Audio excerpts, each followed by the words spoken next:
I know that. Okay. I think you're good. Okay. You're on though. Do you want to?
Good afternoon, committee. Thanks to all who are able to join us here or online. Is the mic working yet? Oh, there it is. So good afternoon again. Welcome. We will call to order. I appreciate everyone here and online, and Hope that you're able to get the information easily online. I'm glad that everyone was able to be safe, which supersedes anything that we have of importance on the agenda. We do have a number of items to cover. We will do our best to move through that efficiently. And Director Conroy, as always, gracious, has agreed to fill in as much or little as we have from our CAPERS overview, and the remainder will carry over to Wednesday. I would start the meeting with any request for bill introductions. I would recognize Mr. Hine if he is on the WebEx. Mr. Chairman, can you hear me? Mr.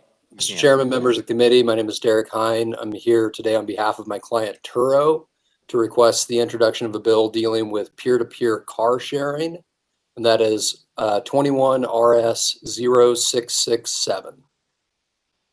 Thank you, Mr. Hine. Are there any questions on the bill?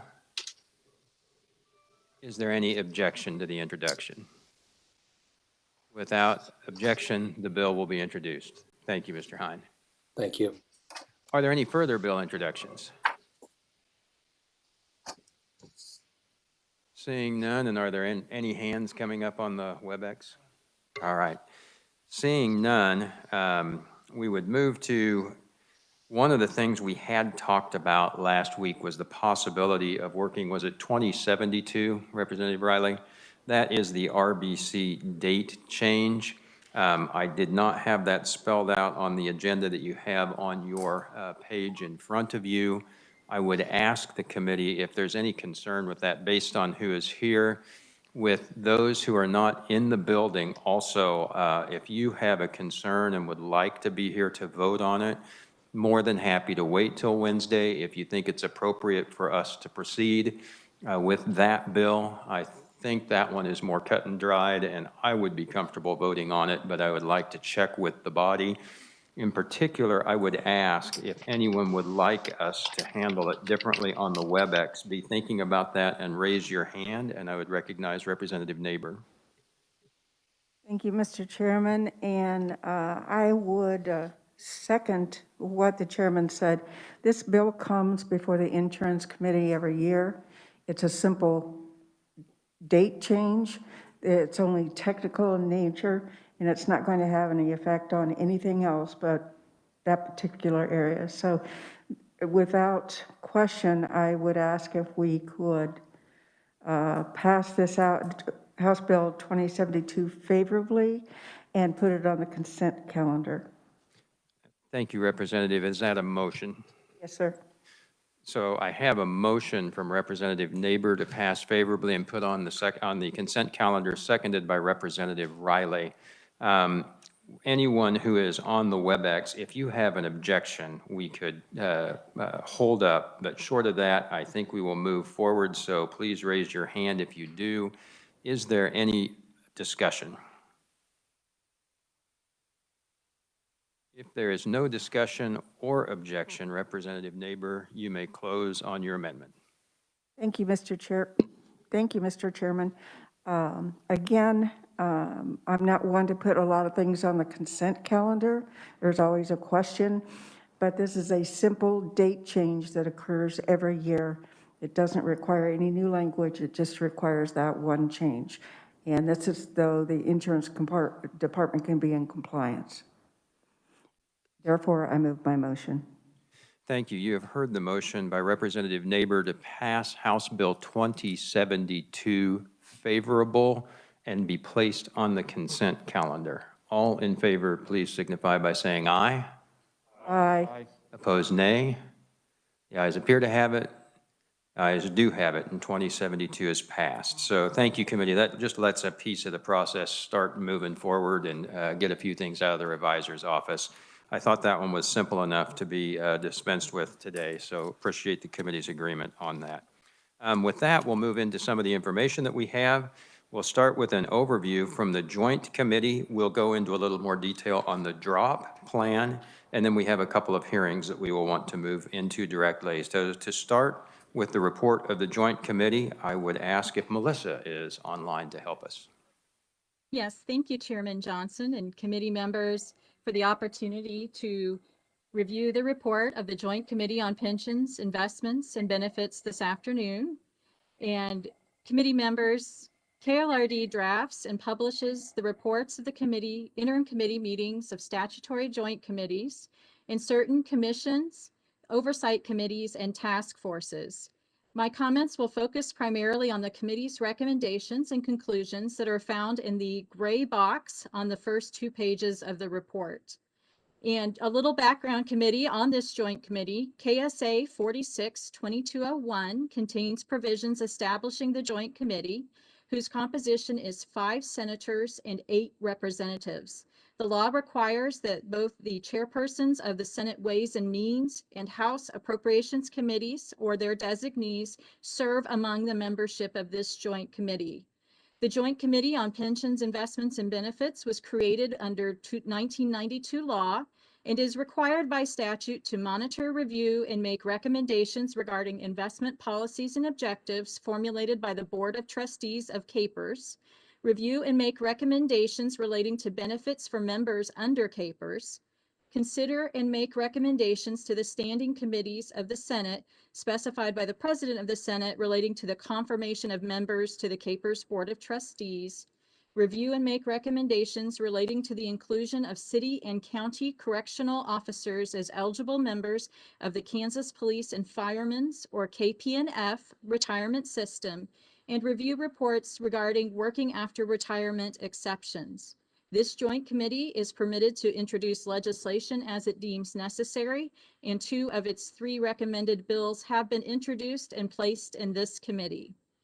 The committee was given 1 meeting day by the Legislative Coordinating Council to conduct its business this interim and met on December 2nd, 2020, and received updates on and from the Deferred Retirement Option Program, or DROP, and the Legislative Division of Post-Audit Findings, the KPERS administration and the KPERS Board of Trustees on the December 31st, 2019 annual valuation, and the pension bond performance, investment performance, and the KPERS Tier 3 dividend formula. The committee also heard from its staff regarding recent retirement benefits legislation. In addition, its chairperson requested and the committee received comment on the potential impacts of the COVID-19 pandemic on the retirement system. And that's not only on investments, but also the economy and the administration of benefits, as KPERS is an administrative agency as well, and its operations. Following the presentation and discussion, the committee made a series of conclusions and recommendations, and again, those appear in the gray box. The first on the annual valuation and total fund performance.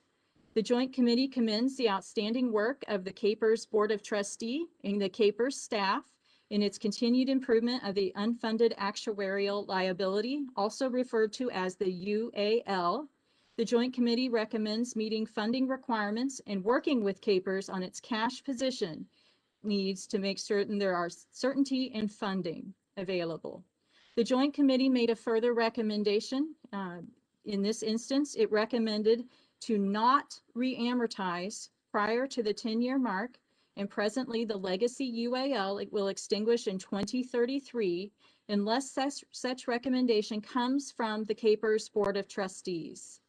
It's important to note that this annual actuarial valuation, which measures assets and liabilities, provides the basis for calculating future employer contribution rates.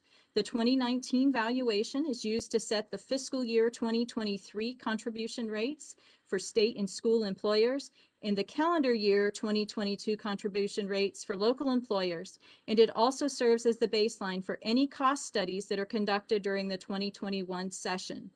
I will let Alan Conroy is going to address some information he's also provided to you in his overview. So I will just simply say the annual valuation was characterized as good news.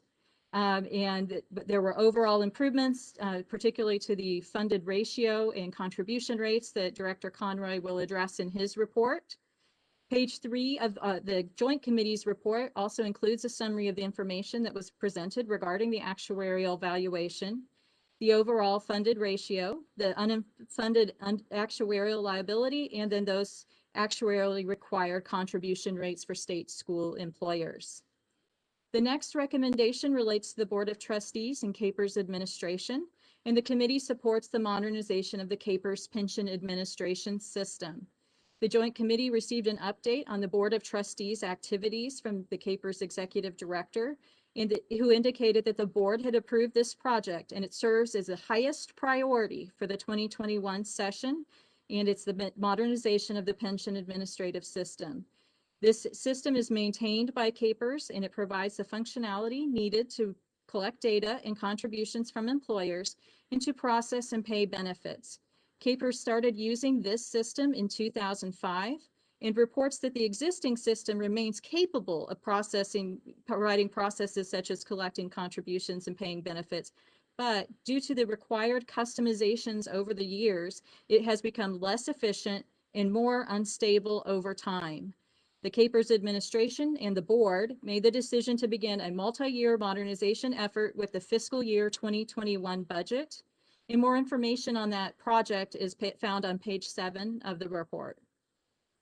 In terms of the DROP, or Deferred Retirement Option Program, the committee recommended retaining only those eligible employees of the Kansas Highway Patrol and Kansas Bureau of Investigation in the DROP until the current statutory sunset date of January 1st, 2025.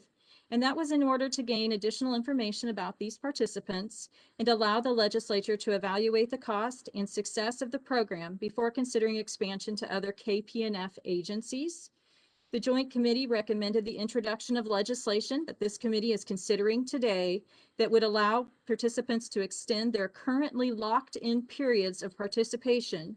That is, that 3-year, 4-year, or 5 years are chosen at the time of sign-up for this program. And the committee further requested a fiscal estimate be provided for the costs associated with this proposal, and Director Conroy will address that issue today. Information on the DROP plan and its participants appears in the post-audit report that this committee also will be receiving shortly after my presentation. So I will just note that they will also, their representative will address the audit itself and provide some information about those participants who currently are eligible or choose to participate in the DROP plan. The committee report also addresses other legislation. And in terms of legislation, the committee also recommended the introduction of language to bring the KPERS Internal Revenue Code guidepost section into compliance with the relevant federal CARES Act provisions relating to retirement plan distributions and loans, and further recommended legislation to update the 457 plans companion 401A plan language in the KPERS statutes. And Director Conroy mentioned those at our last meeting.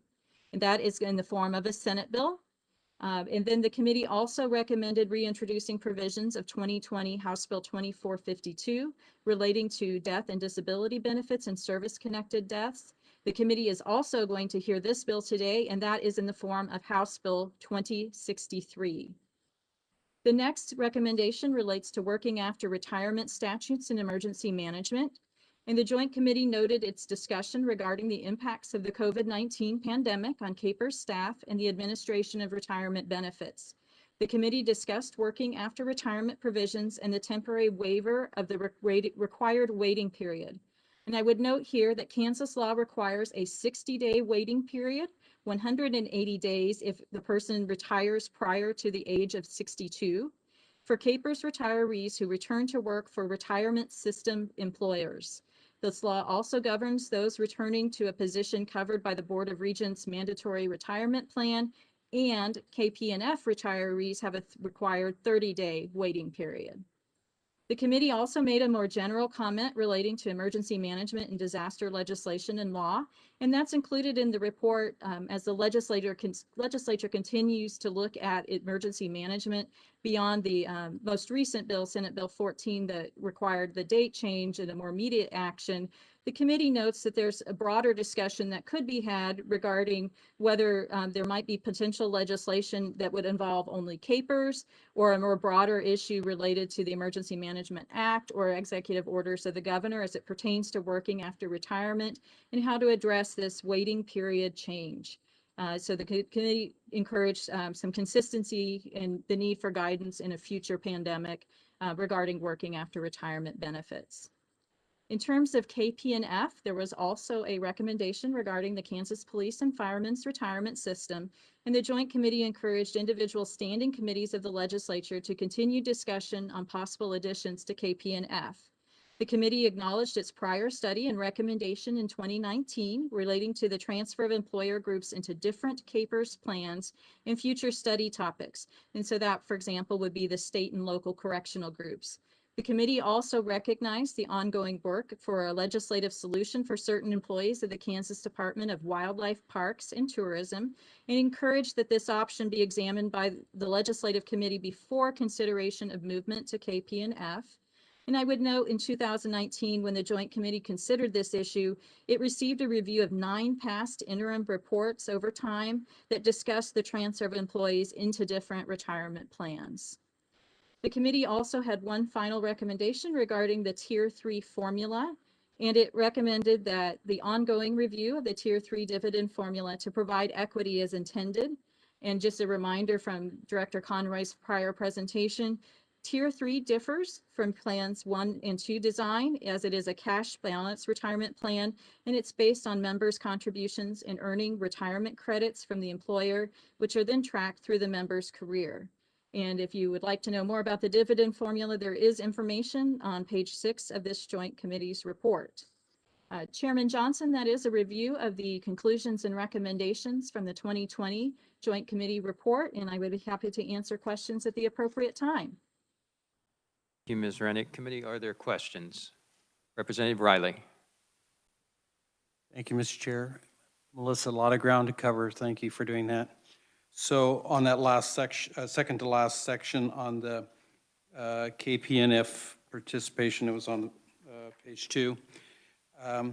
There'd been some talk, and I don't know whether it had gone through, about moving tourism over to commerce. Do you know anything about that?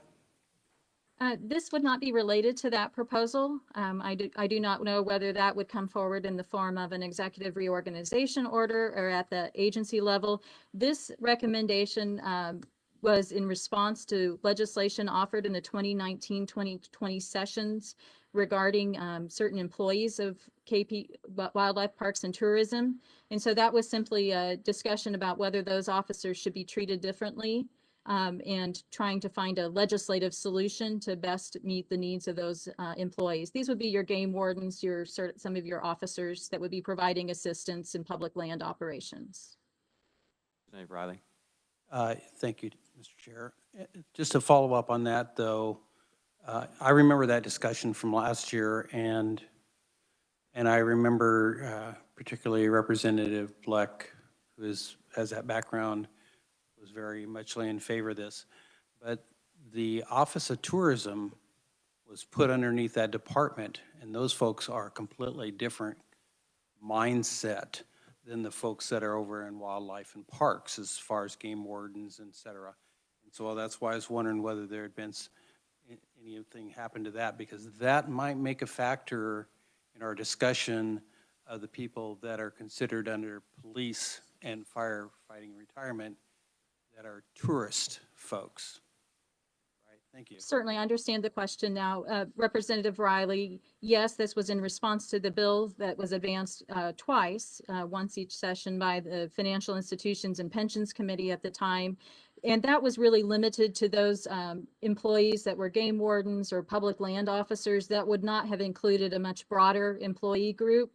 That was a very intentional group of individuals who are being identified, much as it might be for security officers or correctional employees. It was a much smaller subset of the department itself.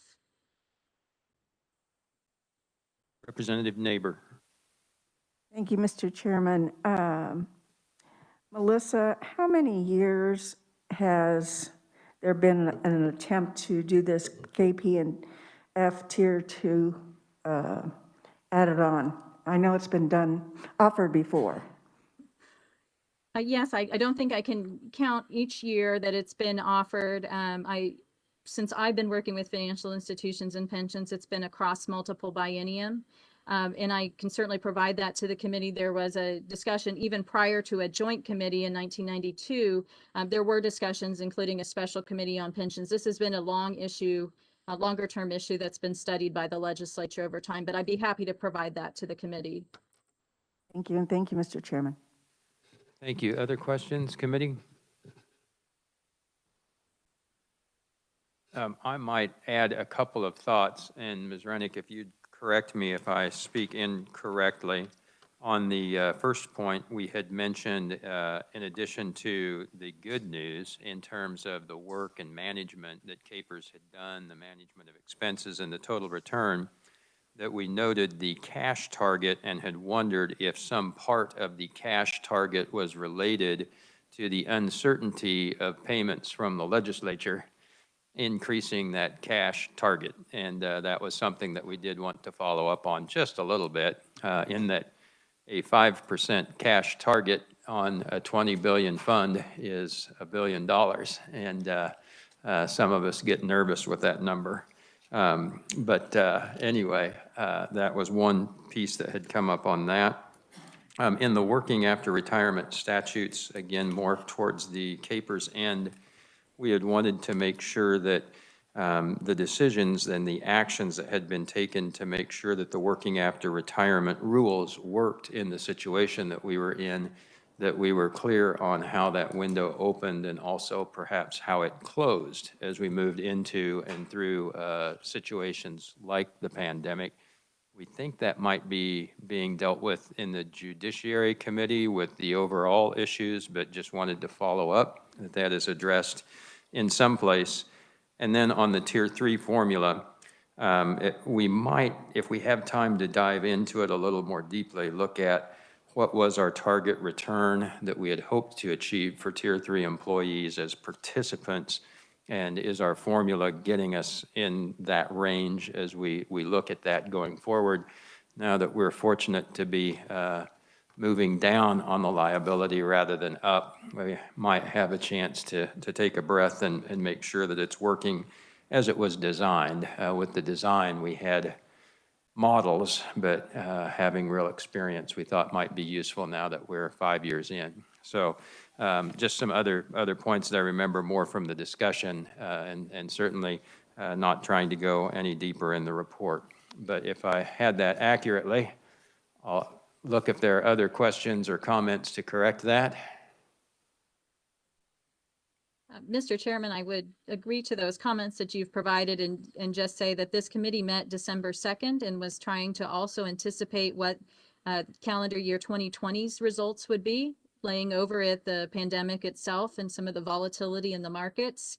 And so I think some of those recommendations were certainly meant to speak to those and the uncertainty you've addressed.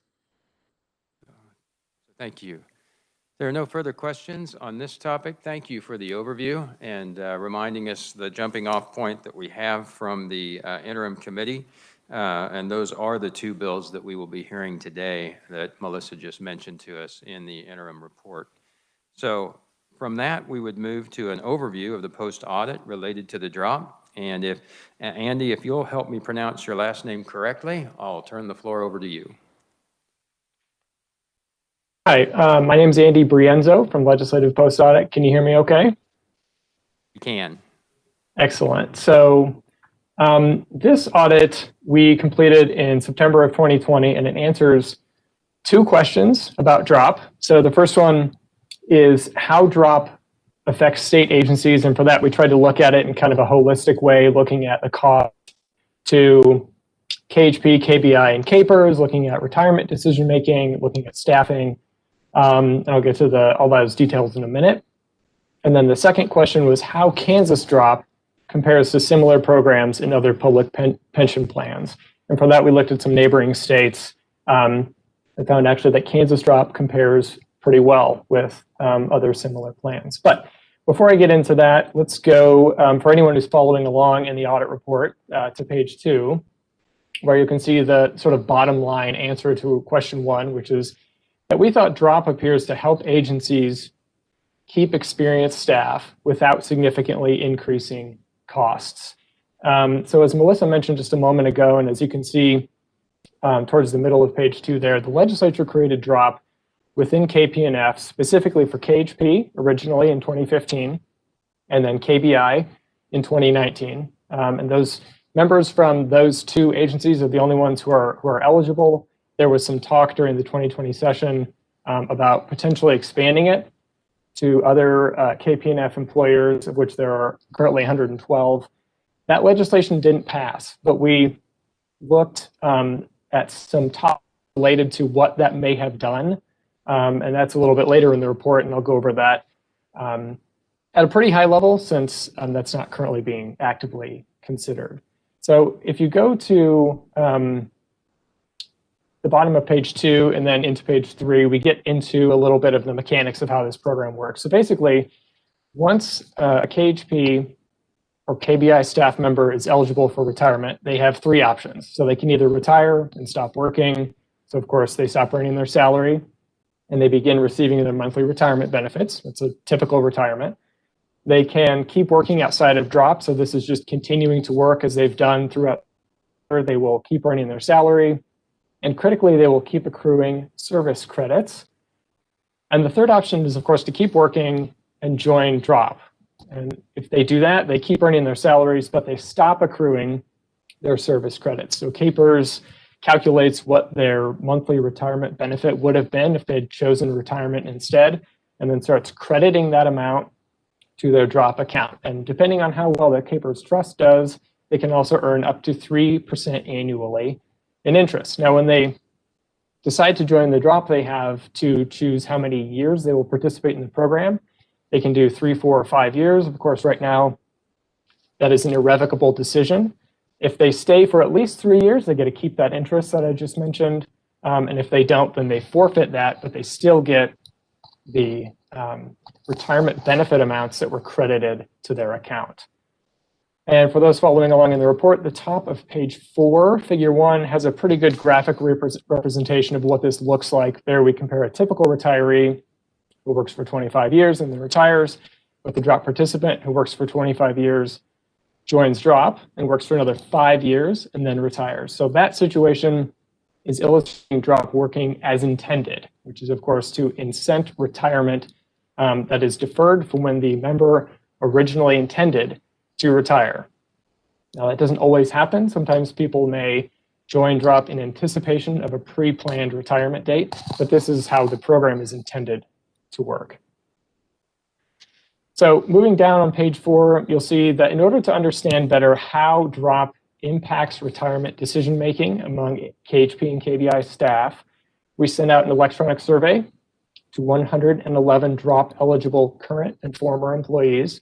We received 60 responses, and 28 of those were actually drop participants out of the 39 staff who had joined drop by April of 2020. That's 72%, which gives us a pretty good window into how drop may have affected their retirement decision-making.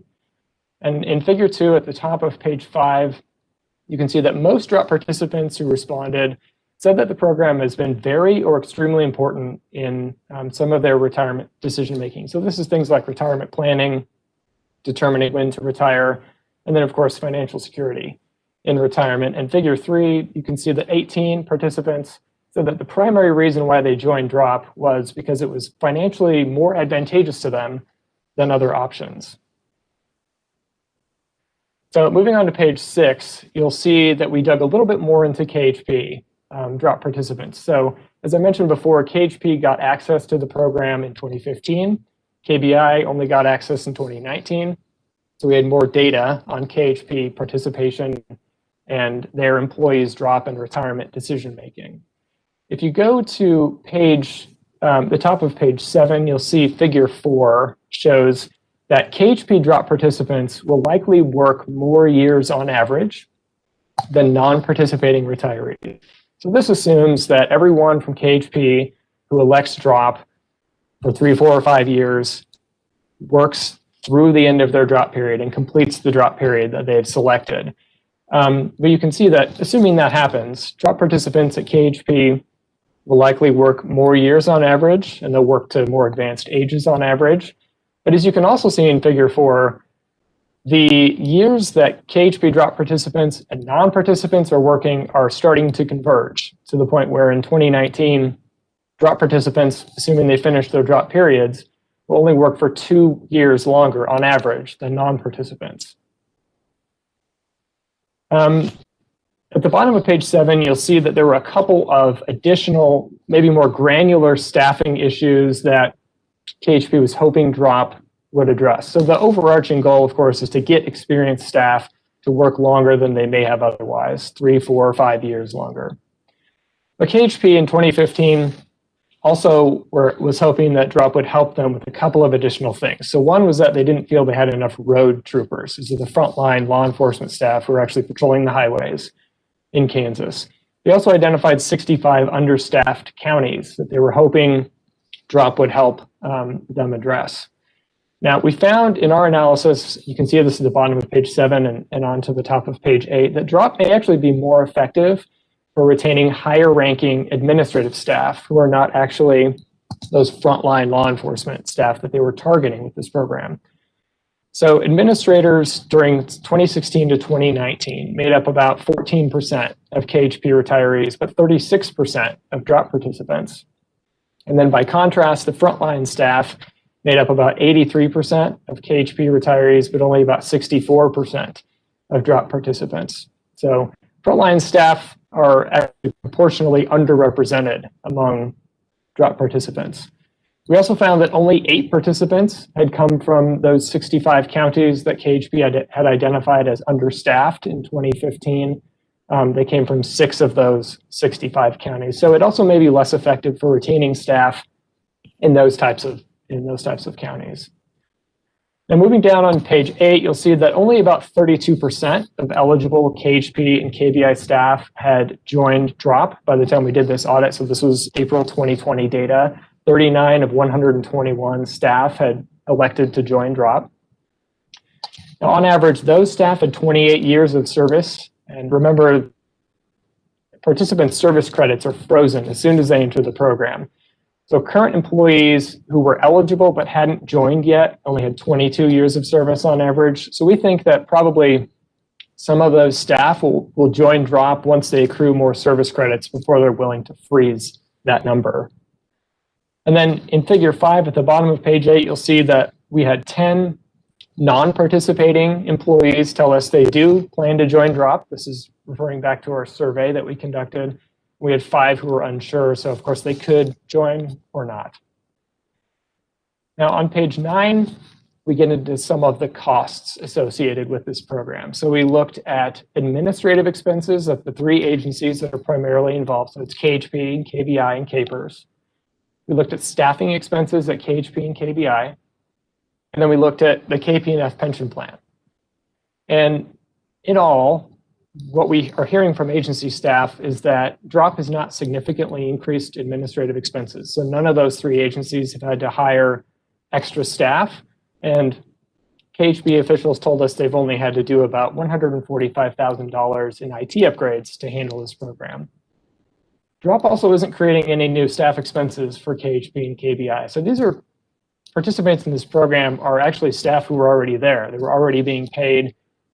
And when this program works as intended, they simply are sticking around longer than they might have otherwise. So it doesn't create a new staff expense. Because if these participants had decided to retire instead, of course, they would have to be replaced with a different staff person who would make roughly the same amount of money. And there's some training and other expenses that would help offset any difference in those salary levels. And then finally, at the bottom of page 9 and onto page 10, you'll see that DROP is designed to be cost neutral to the pension plan. So the biggest way that this occurs is contributions are made by both employees and their employers. So that doesn't stop when someone joins DROP. They start getting the equivalent of their retirement benefit credited to their DROP account, but they're also, at the same time, continuing to pay into KP&F, and that helps offset the cost of DROP. Now, it's possible, especially if DROP doesn't work as intended, that KPERS actuarial liability may go up. So participants who join DROP and then retire when they were going to anyway don't spend an extra 3 to 5 years contributing to KP&F, and neither do their employers. Instead, they are drawing benefits for an extra 3 to 5 years. KPERS officials told us they don't have enough data yet to say whether DROP is cost neutral overall. But regardless, DROP does not affect KPERS' unfunded actuarial liability. So KP&F employers as a group have to contribute enough to fund the system's liability. And Khp's actuaries reassess this every year. That includes drop.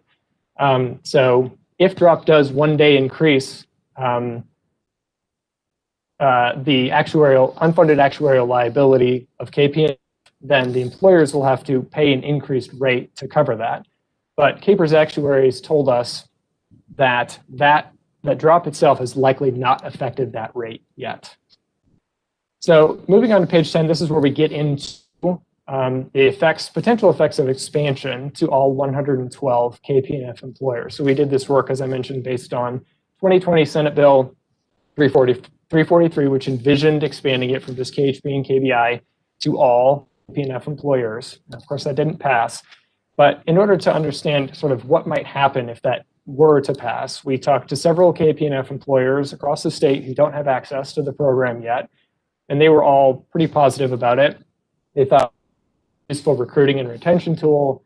They thought it might help retirees pay for health insurance, and they thought it might help with succession planning. And they told us they would consider allowing their employees to participate, and that all of their employees would have an interest in expanded drop. Now, the thing that they were most concerned about, of course, was the cost, the potential for an increased employer contribution. If you look at the bottom of page 11, Khp's actuaries looked into this in 2020 based on potential for expansion.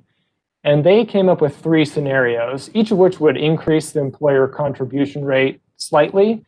And it's really depending on how people use the program. In other words, whether they actually defer their retirement, work later, contribute longer, and then retire, or if they join early in anticipation of a pre-planned retirement date, or theoretically, if drop would actually induce them to retire earlier than they had originally anticipated. That's the most expensive scenario that the actuaries came up with. But these 3 scenarios ranged from 0.17% to 1.16% increases. So these are minimal increases.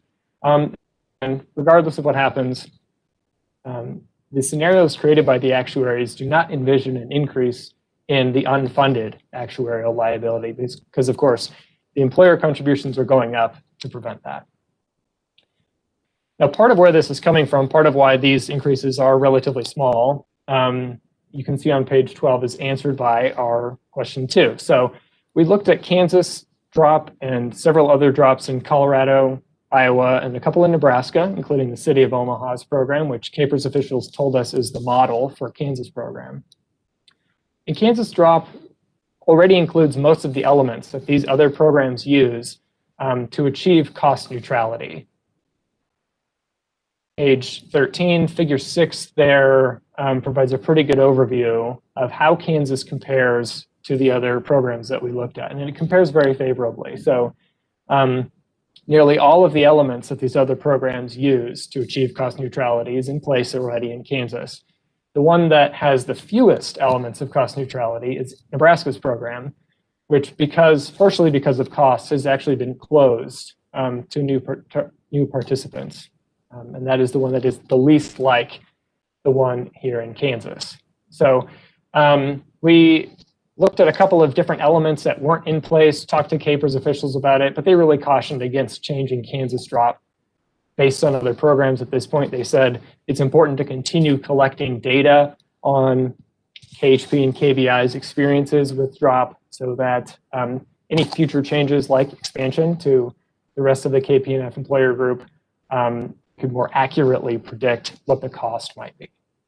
So we didn't have any recommendations for this audit, either for Khpers or for the agencies involved or for the legislature. And so that's the end of my presentation. I'd be happy to answer any questions.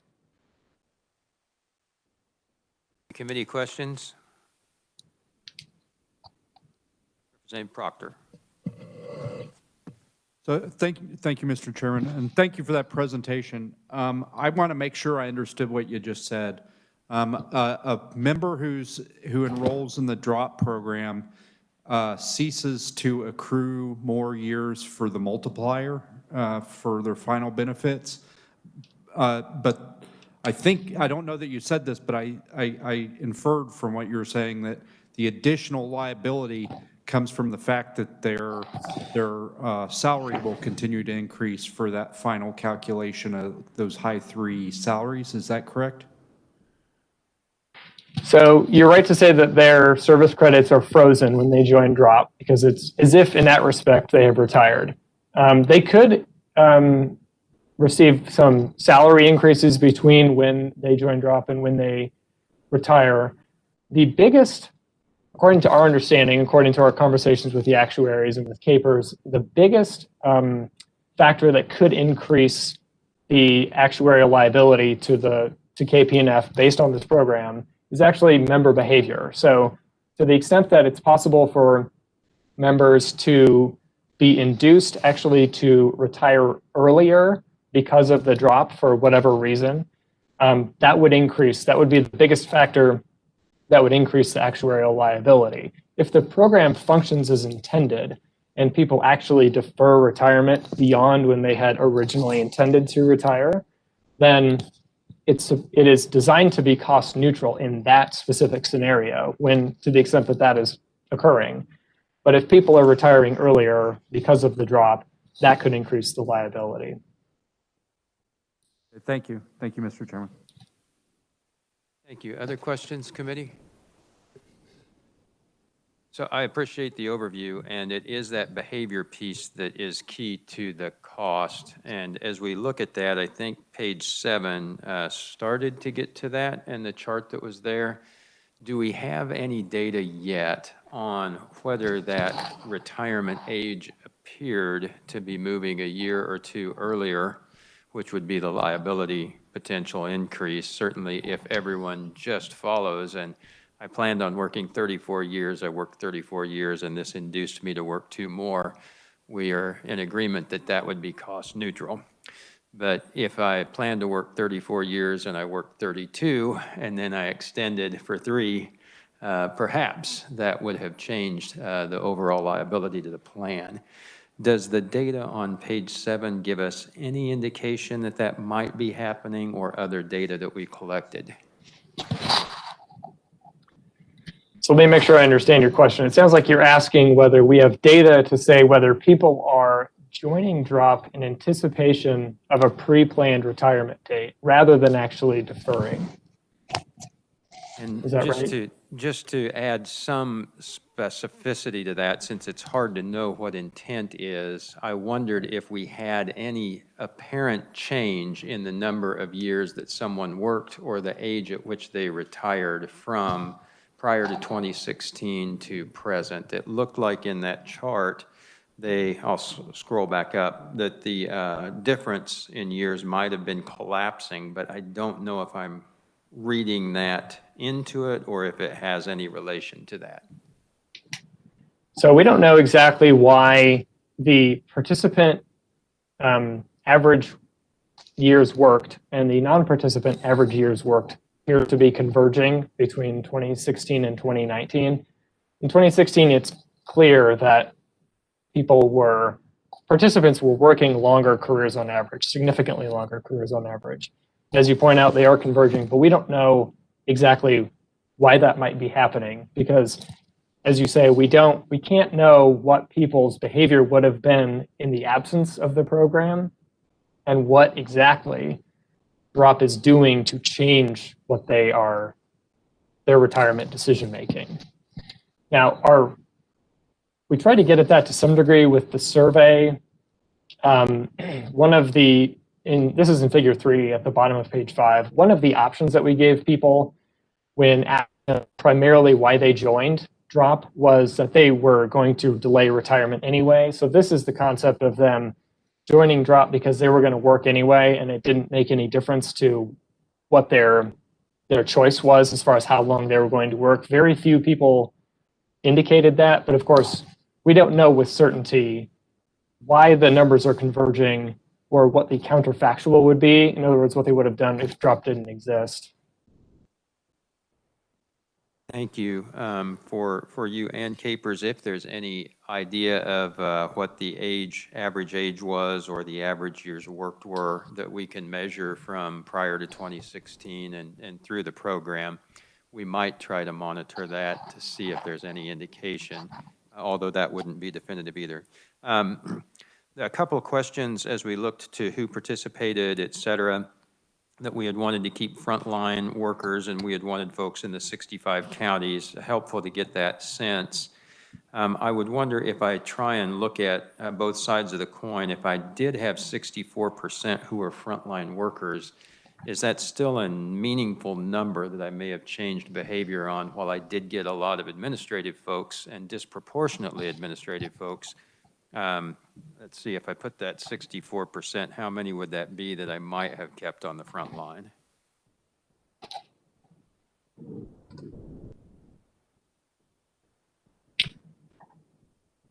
I'm not sure exactly what that would be.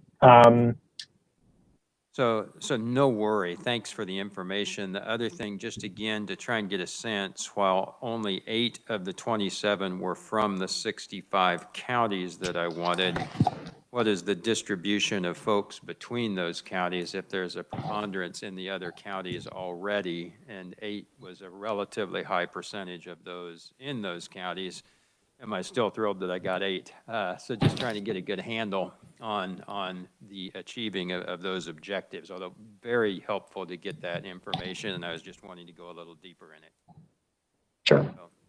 So thanks for listening to those thoughts, and if we come up with any information that's useful. Are there any other questions that folks have on that post-audit? The other one, I'm going to get even further out of your wheelhouse on it. As you know, we're going to have a bill that talks about extending from 3 to 5 years. Did we have any data that would give us an indication of what that might do on either behavior or cost in the post-audit? Not that we should have.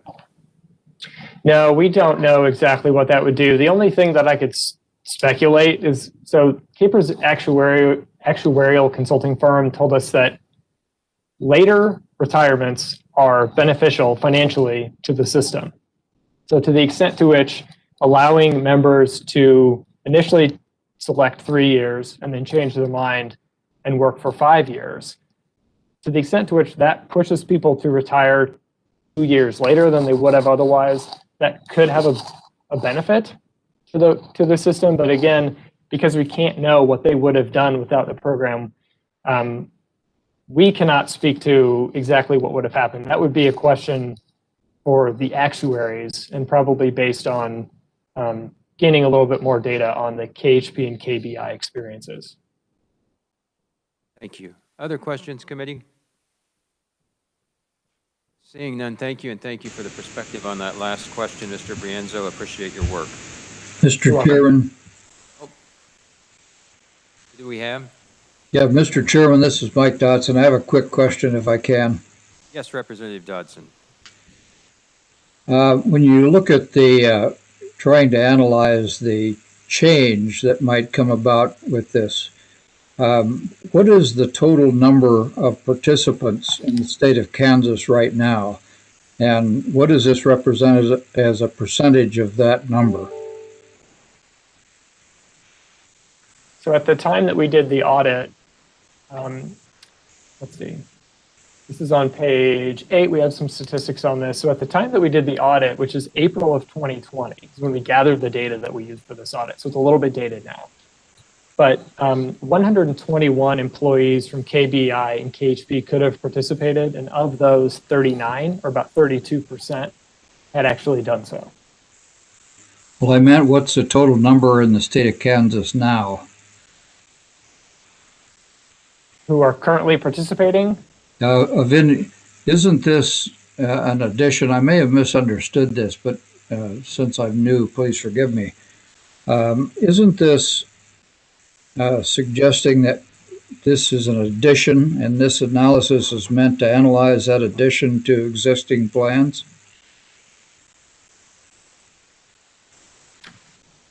So this program allows certain KHP and KBI staff who are KP&F members to, when they reach retirement eligibility, join this program and receive both the equivalent of their retirement benefit and their salary at once for the last 3 to 5 years of their career. So it's an additional program that is sort of on top of the KP&F program. that only a small number of KP&F employees are eligible to participate in.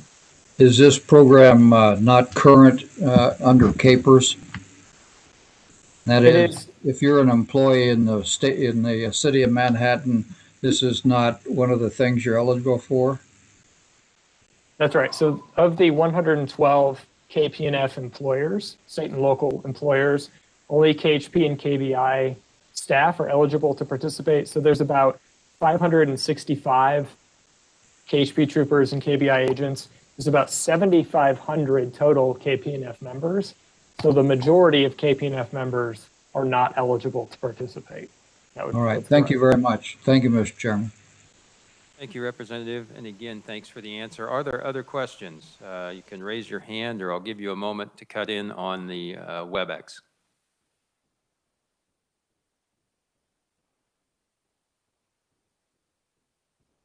Hearing nothing further, again, thank you, Mr. Brienzo, for the overview of the post-audit. Thank you. Yes, we'll move directly into our first hearing, which will be on House Bill 2063. Thanks to our conferees for waiting patiently as we get to our hearing item. And we will begin with an overview from the reviser.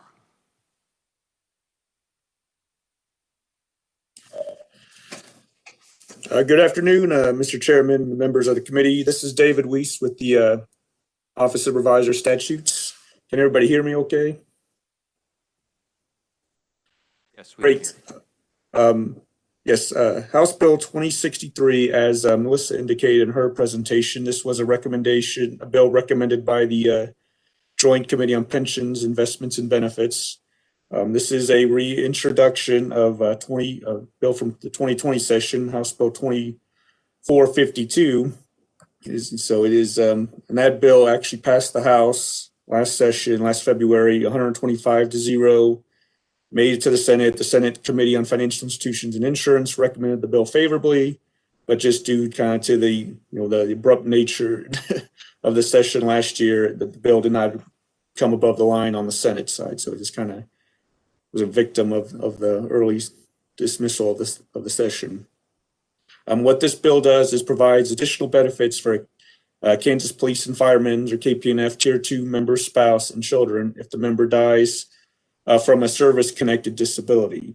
Currently, the KP&F Tier 2 members, and at this point, that's probably the vast majority is that those are members of KP&F that joined after July 1 of 1989. So that's the vast majority at this point, I suppose. There is no distinction between a service-connected and non-service-connected disability. Currently, if a disabled member dies before becoming eligible for a KP&F retirement benefit from a service-connected disability, the member's spouse would receive a lump sum payment equal to 50% of the member's final average salary and a monthly benefit equal to 50% of the disability benefit. If there is no spouse, the member's dependent children would receive those benefits at equal shares. What HB 2063 provides is that on and after July 1, 2019, so this bill is backdated slightly, if a member's death is service-connected and no death benefits were payable, the member's spouse would receive a benefit equal to 50% of the member's final average salary, or if there was no dependents, the retirement benefit that the member would have been entitled to had the member retired, whichever one of those two amounts would be greater.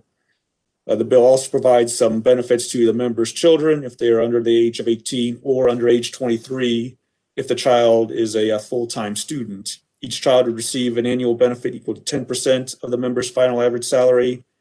The benefit would end on the last day of the month the child turns 18 or 23 if they, again, if those children are full-time students. The total combined spousal and children's benefits under this bill shall not exceed 75% of the member's final average salary. And with that, Mr. Chairman, I can stand for any questions about House Bill 2063. Thank you. Committee questions? I'd have just a couple as I think through it. So the death benefit, if someone has a service-connected death, would they have to be eligible for retirement at that point? If I'm not yet eligible for retirement, how would that work?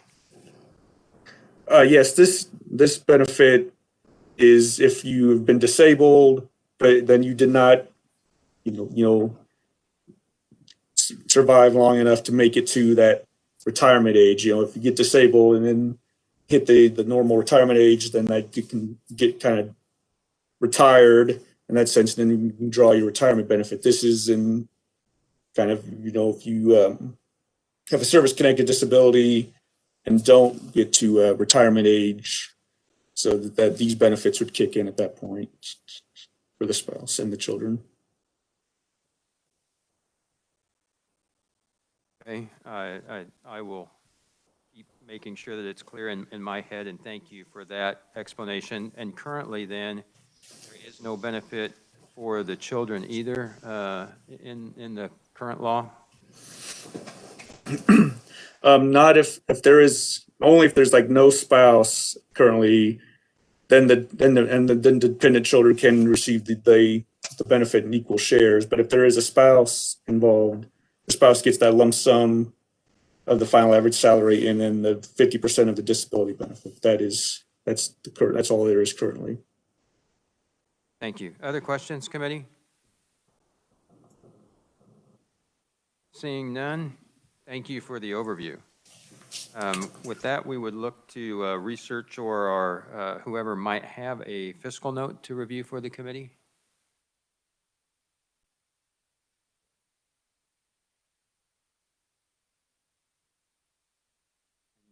I have received it, and I know the committee has received it. Is there anyone able to walk us through that? I know it's not a huge number. The committee have any questions on the fiscal note as distributed? Anything related? Representative Miller, please do.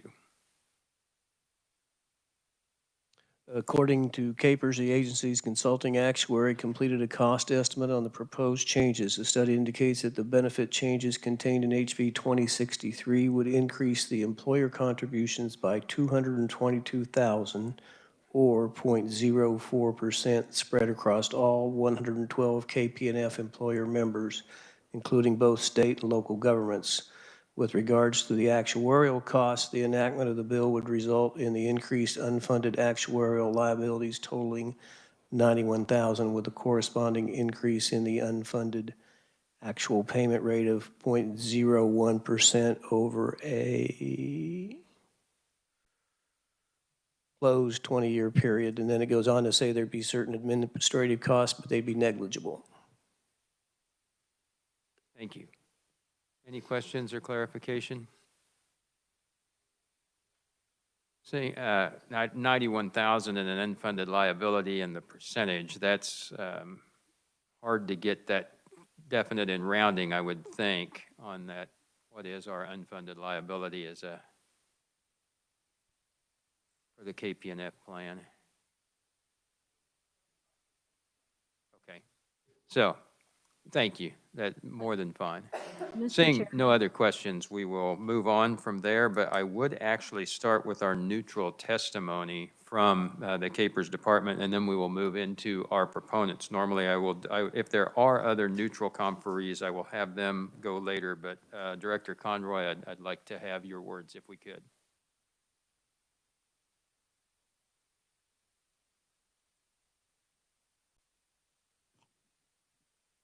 Good afternoon, Mr. Chairman and committee. I think you have some testimony before you from Capers on House Bill 2063, and I think David and Melissa have given some good background on the bill. And we just checked the unfunded liability for KP&F is $950 million. Funded ratio is 75%. And just, again, just to touch a little bit on that background, this is for KP&F, Kansas Police and Fire members, Tier 2, which is about 98% of the KP&F members. That's anybody that joined after July 1st of 1989. And this bill addresses what happens if that person is disabled in that group and that person passes away. And so right now, under current law, if a person's disabled and they get to that normal retirement markers is laid out in that memo, so it's either age 50 with 25 years, age 55 with 20, or age 60 for 15 years, then they're converted from that disability benefits to the normal retirement. So currently, if they die, if a KPNF member who is disabled dies before reaching that normal retirement date, then they get the spouse receives both a one-time lump sum benefit equal to 50% of the member's final average salary at the time of disability, so annual, that final average salary, and then a monthly benefit equal to 50% of the member's disability benefit. And the way that works, that's probably about 25% of their final average salary. So the spouse gets that one-time payment, and then they're going to get about 25% of what their spouse was earning while disabled. And as David pointed out, if there's no surviving spouse, then that spousal benefit goes to dependent children in equal shares. And then if there's no spouse or no dependent children, then the member's beneficiary receives that one-time lump sum payment of 100% of the member's current annual salary. So this change then would, again, it's service-connected.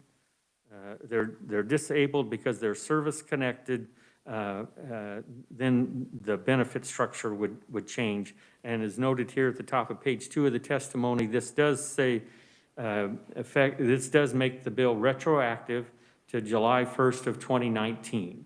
So there's currently there's been a death of a KPNF member who was disabled that this bill would retroactively address. So under the new bill, and I think David touched on it, but just so under this bill then, the new benefit would be the greater of either a monthly benefit equal to 50% of the member's final average salary at the time of disability, plus that 10% for each dependent child, up to a 75% maximum. And then if there are no dependent child, then the retirement benefit the member would have received then would go to the spouse, and it's the greater had the member been able to retire. And those costs, again, it's been touched on by Representative Miller in the fiscal note. This, in terms of working with our consulting actuary, right now, out of about the 7,500 KPNF members, there's about 20 to 30 who become disabled each year. And so it's a small group, fortunately. And of course, it appears, you know, we don't track exactly the reason for the death, but it appears that there'd be, on average, maybe one disabled KPNF member who dies each year. So it's a very small cost. And again, that actuarial cost, again, it's our actuary by law has to give you the actuarial cost, and so it's carried out to the second decimal point. So it's getting pretty, it's there, but again, it's almost, as Chairman Johnson indicated, it's almost in that rounding area in terms of actuarial costs. So the normal cost would increase by about 0.03%, and then the unfunded actual liability, again, is Actuarial Miller indicated it'd be $91,000 or your 0.01%. So, and this is on a base of $55 million total payroll. So it's $222,000 best estimate spread over all 115 employers. So it's a very, very minimal cost to, in terms of the system for the benefit change. And administratively, of course, KPERS could absorb any changes on that front. And just to remind you, this bill was passed by the House in 2020, or version of the bill, 125 to nothing. The Senate Committee on Financial Institutions and Insurance did recommend the bill favorably for passage last year. Went to the Senate Committee of the Whole, and that was the time then that the 2020 session ended, and so that bill was not taken up. But again, this is retroactive, very small number of people, and a very, very minimal cost. Thank you for the overview. With questions, we'll begin with Representative Proctor. Thank you, Mr. Chairman. Director Conroy, how many families or spouses, I guess, are currently receiving the benefit that's under the current program? Well, I mean, there's currently, yeah, there'd be about that. Well, I guess, I'm not sure. I have an active number. I guess I was thinking, you know, it's about 20 or 30 a year, and then some of them, then they switch over to retirement. So we have some fading out, and unfortunately, then the few that retire. So it's a small group, yeah, but we could get you the exact number. Representative Riley. Thank you, Mr. Chairman. Question with a couple follow-ups. So why did we pick, I remember this bill, very solid bill. Why did we pick 75%? It's 10% plus 10% plus 5. Why didn't we pick 70 or 80? Do you remember? I think that's similar then to other benefit structures. That 75% maximum is in other places in the KPNF program. So that'd be 2.5 kids, right? That doesn't work so well. So we're basically going to say 70. Is that true? And then for the committee's information then, let's just say there was that 50% benefit, which became 25, which you brought out. Thank you very much. Based on that 25, now we're increasing that simply to, let's say, 35, right? Is that 35% deductible? They have to pay taxes on that amount of money? State tax or federal? I mean, disability is not subject to taxable, it's not a taxable event. Right. So I just want to bring out to the committee, that is not only is it a small amount in the big scope of things, but the amount of money, either 25% or 30% that's going to this family that has just now, lost a spouse, that is very little money to maintain a family. Thank you. Other questions, committee? I would have one just relating, as you mentioned, 75% as the cap was consistent with the cap that we had in other places for benefits. What would I typically be at if I was continuing? So 75 is the cap, 50% is there. Is the retirement benefit pretty close to that? Is it typically between that 50 to 75%? How is that? And with disability, how does that typically come out? Right. I mean, I guess you're talking about KPNF, the max on normal retirement. That, as well as where my my service members might be at various points in their career, should they be disabled and should this befall them, what might that payout tend to be? Is it going to be typically in that 50 to 75 range that then gets knocked if it is the spousal benefit in these cases? I mean, I think that's fair. And of course, the maximum under KPNF in terms of earning is 90% for a normal retirement, 36 years of service. But you're right, in terms of people coming disabled, it'd probably be in that range, that window of 50, 75 seems appropriate. Thank you. Any other questions? Seeing and hearing none, thank you for the overview, Director Conroy, and we will move to our proponent testimony, and we'll begin with Mr. Trader. Ryan, welcome to the committee.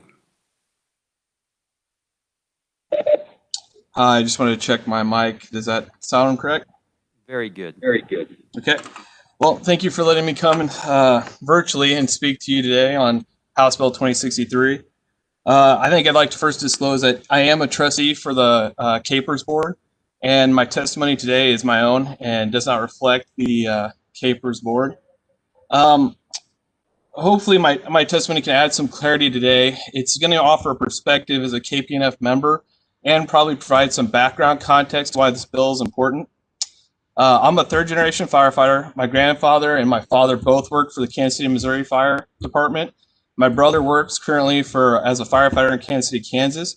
And as you can probably tell, I actually work for the city of Olathe as a captain. Even though I've only been on the job for 10 years, I've been exposed to the profession my entire life, and I've heard the perspective of firefighters dating back to the 1950s. And that gives me a little bit of context into how this has developed and how the fire service has developed. So there's a simple truth at the heart of this bill, and that's that the fire service has changed. It isn't as much that the duties of the job has changed, but the environment that we operate in and what we know has evolved. I believe this same sentiment probably to be true for the police force. For this testimony, though, I'm going to focus on one possible service-connected disability, and I'm going to use firefighter cancer. And I use this one because it's the most prevalent and probably applicable to this bill change. And hearing some of the questions and knowing about this bill, I want to elaborate quickly on the demographic that this bill will benefit, because it is a very specific and rare group of KPNF members. So it would be a KPNF member who dies from a service-connected disability while they were on medical disability. As of today, all disabled KPNF members are treated the same, whether the disability is the result of the job or something that occurred off the job. When a member is placed on medical disability for service-connected illness or injury and then passes away, as has been stated, their beneficiary will receive 25% of their final average salary as an annual benefit. And I want to contrast that against a member who dies on scene or shortly following, who is then entitled to the line of duty death benefit of 50% of their final average salary paid to their beneficiaries. So this bill will be used for KPNF members who are too young to qualify for retirement, are on medical disability due to a service-connected illness or injury, and then later die from that illness or injury after they've been moved into medical disability. So passing this bill in a way is in essence stating that the sacrifice of a police officer or a firefighter that dies on scene is the same as one who dies in a prolonged fight against a service-connected disability or illness. That's kind of why I'm here to urge you today to consider this bill and treat these members as a line of duty death, and in doing so, giving their families the same benefits as we've allocated. The one concept I want to elaborate on is firefighter cancer and on why this bill change is crucial for public safety families. So research and data collection for firefighter cancer, as I stated last year, it's really just begun, and it'll take years to understand and correlate the data. The key to it is there's a definite correlation between firefighters and cancer, and it's become undeniable. Of the line of duty deaths since 2002, 60% of those line of duty deaths have been to cancer. And with that, an average American has a 40% chance of being diagnosed with cancer, whereas a firefighter now has a 60% chance of dying from cancer. So that's a pretty big difference. We are beginning to recognize that young firefighters are dying from cancer that is job related, and it's not as we had previously believed to be random.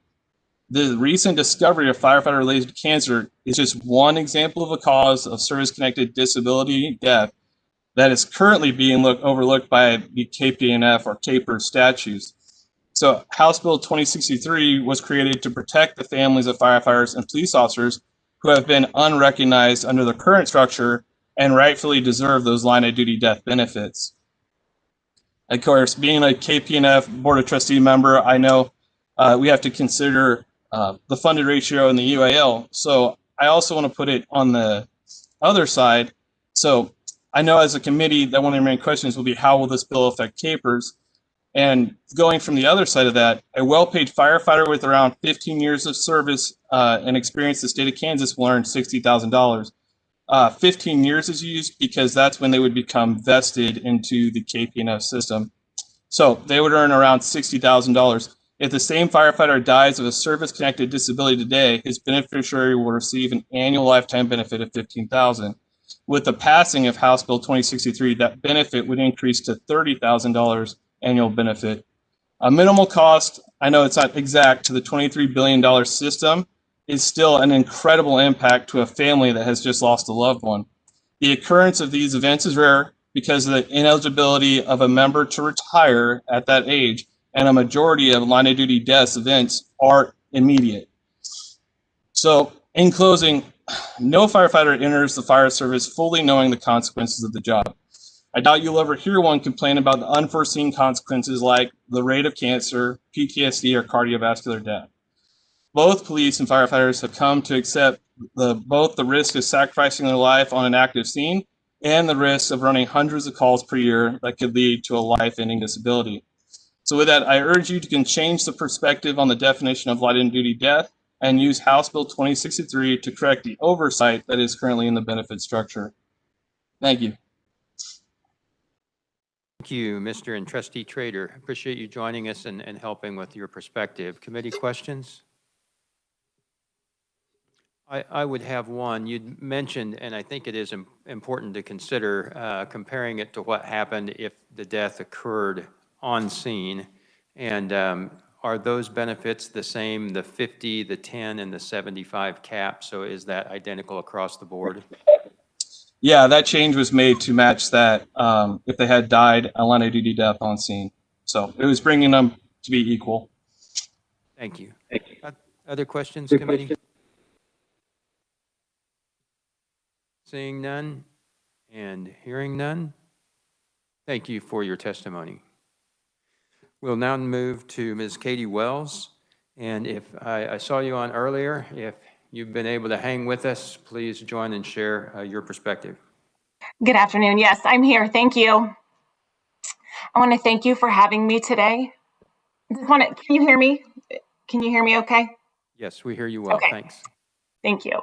My name is Katie Wells. My husband, Michael Wells, was a firefighter and a lieutenant for the city of Lenexa, Kansas. This is a picture of my husband, Michael, taken just a few years ago, and our three children, Olivia, Johnny, and Caroline. Michael was also a loving husband, father, brother, and friend. On October 18th, 2018, at the very young age of 38, Michael was diagnosed with stage 4 esophageal cancer after being employed with the city for 13 years. He fought a very courageous battle, and he passed away on September 14th, 2019, 2 days after his 39th birthday. Michael loved being a firefighter and had dreamed of this career since he was a very young boy. He had a servant's heart and gave his whole self to his job.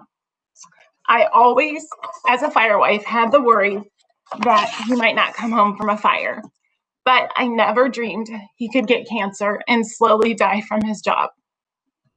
I didn't know before his diagnosis that cancer is the #1 killer for firefighters. When Michael got sick, he was on short-term disability. And then he was forced to medical out after 6 months. His pay was cut in half, and the bills continued to roll in. We were walking through hell. I'm a teacher, first grade teacher, and was trying to work and take care of Michael and our 3 little kids, and we were struggling. The job that Michael gave his entire self to was now not recognizing that this could have been caused from his job, from the hours that he spent on fires, investigating fires. He was sent to the hospital several times for breathing in toxin materials. He was burned on a fire and sent to the hospital for smoke inhalation. We were on our own. And then when he passed away, his pay was cut to 1/4 of a firefighter's income for me to take care of our 3 young children. Michael, the job that he laid his life down for every day, we felt like was not supporting our family. I'm here today to ask for your support to Bill HB 2063 in hopes that no other family has to walk through that difficult journey that we had to walk through. Like I said, my children will never see their dad again. The girls won't get to go to another dance with their dad. My son won't get to go to another fishing trip or anything like that. So I just ask that you consider this bill. Thank you for your time. Thank you for your testimony and your story. Committee comments or discussion with Ms. Wells?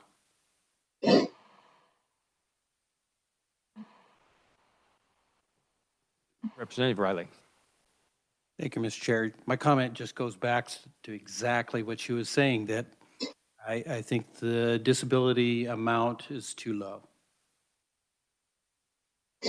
Thank you, Representative Riley, for weighing in. Others? What I am seeing around the room as well is folks giving you their regards. And Thank we you. appreciate you standing strong to share Michael's story and your testimony, which I know was not easy. I know teaching first grade has gotten even easier in the last year.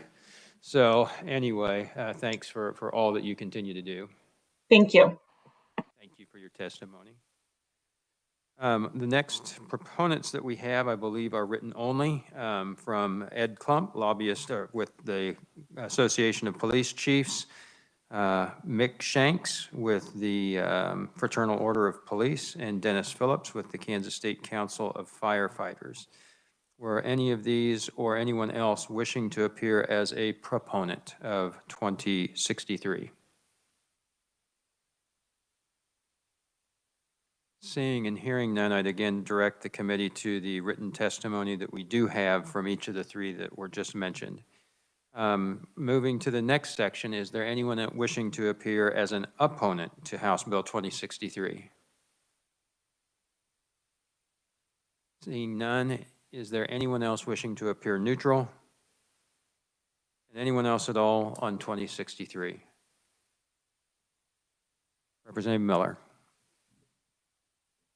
I do have a question. It was mentioned earlier that this bill would be retroactive to a particular date and affect one particular family. Would that be Ms. Wells?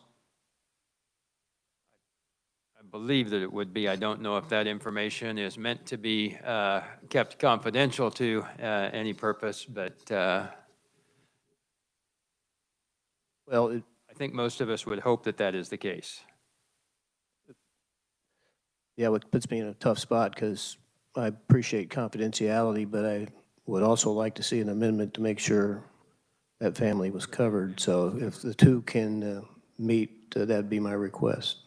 So thank you, and if we might refer that to the Capers entity to make sure that whatever we're doing does cover Michael Wells, that would be great. Thank you, Representative. Any other questions? Anyone else, again, anyone else on 2063? Hearing none, we will close the hearing. Thanks to everyone who has worked so hard, both in their service and in bringing this bill last year and again this year. So committee will probably look at taking action on this potentially at our next meeting if we have time. If not on Wednesday, we would plan to vote on Monday. If anyone has further information that they need, please let me know, but we will move ahead on it quickly. With that, it's nearly 5 o'clock. Representative Miller. Mr. Chairman, I have an email from the committee secretary that says we're meeting at 5 in 172 West. Do we know anything about that? I don't know anything about that. Okay. So a notice has come out that we're meeting at 5 today in 172 West. I am not planning on meeting at 5 in 172 West. Representative Collins. I just want to mention, I had one this morning saying we were meeting at 8 in the morning, and that didn't happen apparently, so. That did not. So, and these are coming from Jan's email. We'll double check what is going on. I've looked at that also. It may have been when I asked her to resend the meeting link that a time would have been attached to when she sent that email, because I know the first one went around 8 o'clock. I was sure that if there was a mistake made, it was by you and not her. I think that would be correct. So I do appreciate you pointing that out, Representative Miller. In each case, we would announce a meeting here or on the floor. We would not call a surprise meeting in time. For those of you that haven't been through that process before, they have to be announced somewhere so that the public is aware of our meetings. And I apologize for that. We'll continue with the Monday, Wednesday, 3:30 schedule. And if you see something different than that, we'll certainly make that clear. Not likely to happen until late in the session if something strange is going on that we have to address. Representative Proctor. Mr. Chair, I don't know if this is in order because the hearing's closed, but you were talking about the timeline for final action on 2063 after you close the hearing.